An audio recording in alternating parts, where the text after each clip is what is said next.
अस्सलाम वालेकुम जी। उम्मीद है आप सब खैरियत से होंगे। अल्लाह पाक आप सबको अपने हिफ्ज़ व अमान में रखे और सेहत व तंदुरुस्ती वाली लंबी ज़िंदगी दे। आमीन सुम्मा आमीन।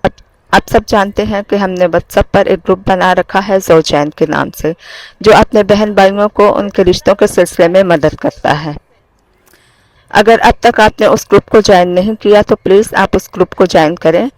इससे ना सिर्फ ये कि आपका भला होगा, बल्कि अगर आप उस ग्रुप का लिंक अपने दोस्तों और रिश्तेदारों के साथ शेयर करते हैं तो आपके ज़रिए दूसरों का भी भला होगा इंशाअल्लाह ताला।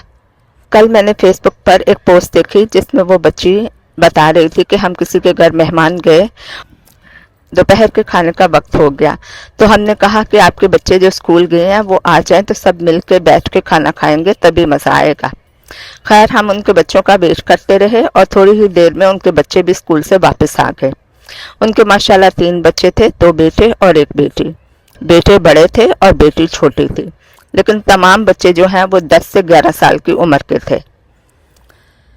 अब जैसे ही बच्चे स्कूल से वापस आए तो जो लड़के हैं वो अपना बैग रखकर अपने कपड़े चेंज करके हाथ वगैरह धो के सीधे किचन में गए और उन्होंने जो सालन पका हुआ था उसमें से तमाम बोटियां अपनी प्लेट में डाल ली और सालन में कोई भी बोटी नहीं छोड़ी।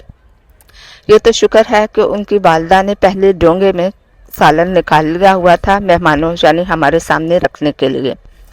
अब जब बेटी की बारी आई, वो अपने कपड़े चेंज करके किचन में गई तो उसने देखा कि सालन में तो कोई बोटी नहीं है। तो उसने अपनी माँ से कहा कि अम्मी देखा आज फिर भाइयों ने सारी बोटियां ले ली और मेरे हिस्से के लिए या मेरे लिए एक भी बोटी नहीं छोड़ी। तो माँ ने कहा तो क्या हुआ, तुम तो आदी हो, तुम शोरबे से खाना खा लो, तुम सब्जी से खाना खा लो, तुमने बोटी ज़रूर खानी है, वो तो भाई हैं, उनको तो खाने की ज़रूरत है, उनको खाने दो। और अब अगर उनके साथ बैठकर खाओगी तो उनकी प्लेट की तरफ ना नज़र लगाती रहना, उनको कोई नज़र ना लग जाए तुम्हारी। कहने के लिए तो ये एक बहुत छोटा सा और एक मामूली सा वाक़या है, लेकिन अगर आप इसी वाक़या को थोड़ा इसका तज्ज़िया करें, इसकी डिटेल में जाएं, इसकी गहराई में जाने की कोशिश करें और ये सोचें कि इस तरह के बच्चे बड़े होकर क्या बनेंगे, तो आपके रोंगटे खड़े हो जाएंगे। वो बेटे जिनके साथ माँ ऐसा सलूक कर रही है, अपनी बेटी को दबा के उनको ज़्यादा बोटियाँ दे रही है, उनको अहमियत दे रही है और बेटी के सामने उनकी जो है तारीफ कर रही है, उनको प्यार और लाड कर रही है और बेटी को डिग्रेड कर रही है, ऐसे लड़के बड़े होके क्या बनेंगे?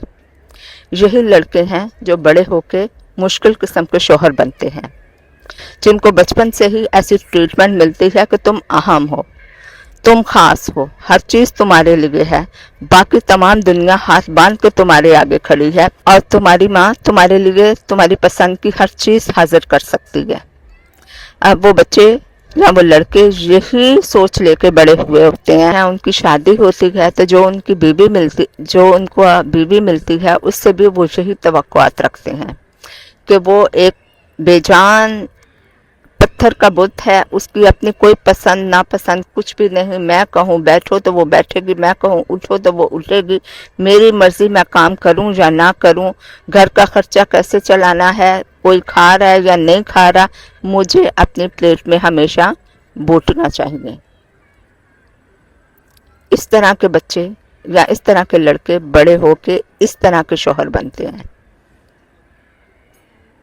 ये ना सिर्फ वो माँ उन बच्चों के साथ जुल्म कर रही है, बेटों के साथ भी और बेटी के साथ भी। बेटों की ज़िंदगी हमेशा के लिए तबाह कर रही है, उनको किसी काबिल नहीं छोड़ रही, उनको नकारा कर रही है। वो हमेशा यही चाहते हैं कि उनको बादशाह जैसा सलूक उनसे किया जाए।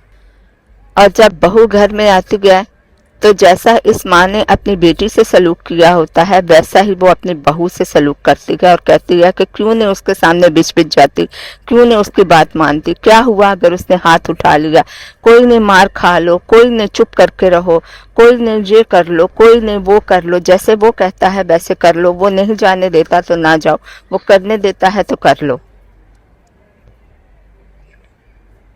अगर उस आने वाली बहू को थोड़ा बहुत आसरा होता है कि चलो बेटा सामने ये कर रहा है मेरे साथ सलूक, तो शायद ये सास मेरा आसरा बनेगी, तो उस बहू ने इस सास और इस बच्चे का बचपन नहीं देखा होता, اس کو پتہ چلتا ہے کہ اوہو شوہر کو ایسا بنانے میں تو اسی میری ساس کا ہاتھ ہے۔ تو میں یہاں یہ کہنا چاہتی ہوں کہ وہ مائیں جو اپنے بیٹوں کے ساتھ ایکسٹرا آرڈینری پیار کرتی ہیں، پلیز سنبھل جائیں۔ آپ کا یہ ایکسٹرا آرڈینری پیار آپ کے بیٹوں کے مستقبل میں ان کے لیے زہر قاتل بن جائے گا۔ اب یہ اتنی سی بات تو ان بچوں کے یا لڑکوں کے مزاج کی ہو گئی۔ اب آپ دیکھیے کہ اس ماں کے لاڈ پیار کی وجہ سے وہ بچے کسی کام کے قابل نہیں رہتے، کیونکہ ان کی ماں نے ان کے اوپر کوئی ذمہ داری ڈالی ہی نہیں ہوتی۔ گھر میں گلاس اٹھا کے پانی تک نہیں وہ پیتے، تو وہ زندگی میں کیا ذمہ داری اٹھائیں گے اور کس طرح باقی پورے گھر کی ذمہ داری اٹھانے کے قابل بنیں گے جب وہ جوان اور کمانے کے قابل ہوں گے؟ تب بھی ان کی ماں یہی چاہتی ہے کہ اگر ان میں کوئی صلاحیت ہے یا نہیں ہے، تب بھی ان کو کوئی بابگون جیسی جاب مل جائے جہاں یہ بیٹھ کے حکم ہی چلاتے رہیں۔ اور اگر اتفاق سے ان کو ایسی کوئی جاب مل بھی جاتی ہے جہاں انہیں بیٹھ کے حکم چلانا ہوتا ہے، وہ کچھ پڑھ لکھ کے کسی قابل ہو جاتے ہیں، تو پھر ذرا سوچئے ان ملازمین کے بارے میں جو ان کے انڈر کام کرتے ہیں۔ اس طرح کے لڑکے کس قسم کے باس بنیں گے؟ ان کے دل میں کوئی نرمی یا کچھ ہوتی ہے گنجائش؟ یہاں تک تو بات تھی ان لڑکوں کی۔ اب ذرا آ جائیے اس لڑکی کی طرف جس کے ساتھ اس کی اپنی ماں اس طرح کا سلوک کر رہی ہے کہ اس کے سامنے بیٹوں کے ساتھ ایسا لاڈ پیار دکھا رہی ہے اور الٹا بیٹی کو کہہ رہی ہے کہ ان کی پلیٹ کی طرف نہ دیکھنا کہ ان کو نظر نہ لگا دو۔ یہاں میں ذکر کرنا چاہوں گی ایک سروے کا۔ امریکہ میں ایک سروے کیا گیا ان بچیوں کے سلسلے میں جو 12 سے 14 سال کی عمر کے دوران بنا کسی شادی کے پریگننٹ ہو جاتی ہیں۔ سروے کیا گیا اور ان سے پوچھا گیا کہ بھائی آپ کیا مطلب کہ آپ کو اتنا پیار و محبت ہو گیا اس شخص سے کہ آپ پریگننٹ ہو گئے، یا ایسی کیا وجہ تھی کہ جس کی خاطر آپ نے پریگننٹ ہونا بھی منظور کر لیا؟ کیا وہ آپ کو بلیک میل کر رہا تھا؟ کیا وہ آپ کے ساتھ سختی کر رہا تھا یا آپ کو اوپر دباؤ ڈالتا تھا کسی وجہ سے، اور پھر آپ نے مجبوری کے تحت یہاں تک پہنچنا گوارا کیا کہ آپ پریگننٹ ہو گئے؟ اور جو ان لڑکیوں نے جواب دیا وہ یقیناً آپ کو چونکا دے گا۔ ان میں سے تقریباً 75% لڑکیوں کا جواب یہ تھا کہ ہم بالکل بھی پریگننٹ ہونا نہیں چاہتے تھے اور اپنے اس ریلیشن میں اس حد تک آگے بڑھنا نہیں چاہتے تھے کہ میں پریگننٹ ہو جاتی اور ان مشکلوں میں پھنس جاتی۔ لیکن ہوا کچھ ایسے، اپنے گھر میں ہمیں کوئی وقت ہی نہیں دیتا تھا، ہمیں کوئی پیار و محبت اور خلوص سے ہی پیش نہیں آتا تھا، نہ ہماری کوئی سنتا تھا، نہ کوئی ہمارے بارے میں فکر کرتا تھا، نہ کوئی پیار و محبت کرتا تھا۔ تو یہ پہلا شخص جب اس نے ہمارے ساتھ پیار اور محبت اور نرمی کا سلوک کیا تو ہم اسی پر فریفتہ ہو گئے۔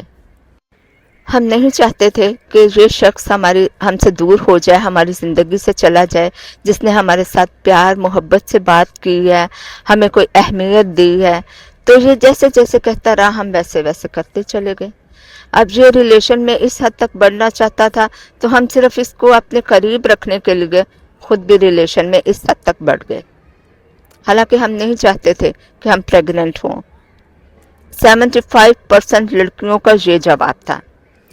ہمارے ملک میں بھی جو لڑکیاں رات بھر فون پر باتیں کرتی یا اپنے اس طرح کے افیئرز کو گھر والوں سے چھپا کے رکھتی ہیں، اگر ان کا سروے کیا جائے تو 50% سے زیادہ کا جواب یہی ہوگا کہ ہمیں اپنے گھر میں ہمدردی اور پیار محبت نہیں ملا، ہمیں اپنے گھر میں کوئی اہمیت نہیں دی جاتی تھی، تو جس پہلے شخص نے ہمیں تھوڑی سی اہمیت دی، ہمیں تھوڑا سا پیار جتایا یا دکھایا، ہم اسی کے ساتھ چل پڑے۔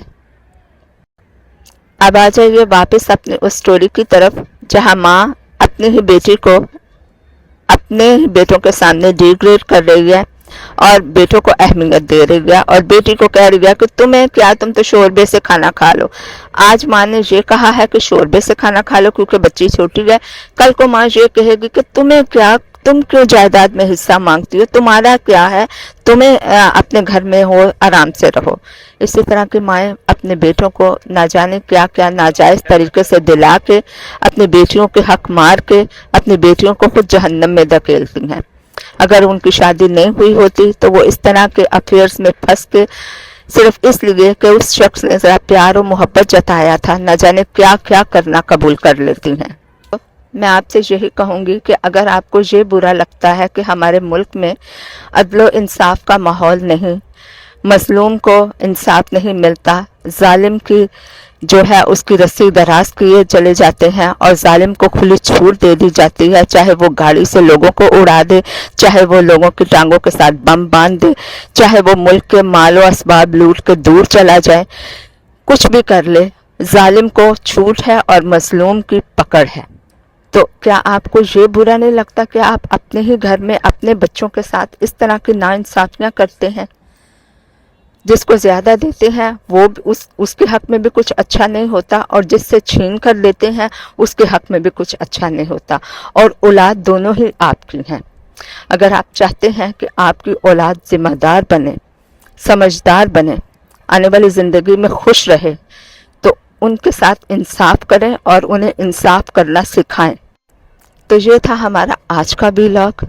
इंशाल्लाह नेक्स्ट टाइम फिर किसी बात को लेकर आपकी खिदमत में हाजिर होंगे। इस बात को मैंने कल से पढ़ा हुआ था और मेरे दिलो दिमाग पर इस बात ने ऐसा असर किया कि या अल्लाह, हम कहाँ से नाइंसाफ़ी शुरू करते हैं और जब वो फैलते फैलते पूरे मुल्क में जहर की तरह फैल जाती है, तब हमें उसका अदराक होता है और तब हमें वो बुरी लगती है। तो जहाँ कहीं से आप अपने रिश्तेदारी में, अपने प्यारो मोहब्बत में, अपने कारोबार में, अपने लेन देन में या किसी भी सिलसिले में नाइंसाफ़ी कर रहे हैं, खुदारा रुक जाइए। तो अपना बहुत ख्याल रखिए ताकि आप अपने प्यारों का ख्याल रख सकें, और हमारे इस चैनल का भी। अल्लाह हाफिज़।